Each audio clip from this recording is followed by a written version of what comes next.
I'm going to show you how to access databases from off campus in this tutorial. Under the Research tab, I would go to Research Guides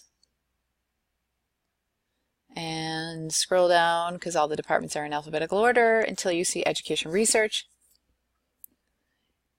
You could go to Course Guides. It might not be listed, even though EDU 595 could be of interest for you.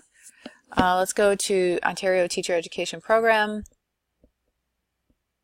in general, because then it gets very specific here.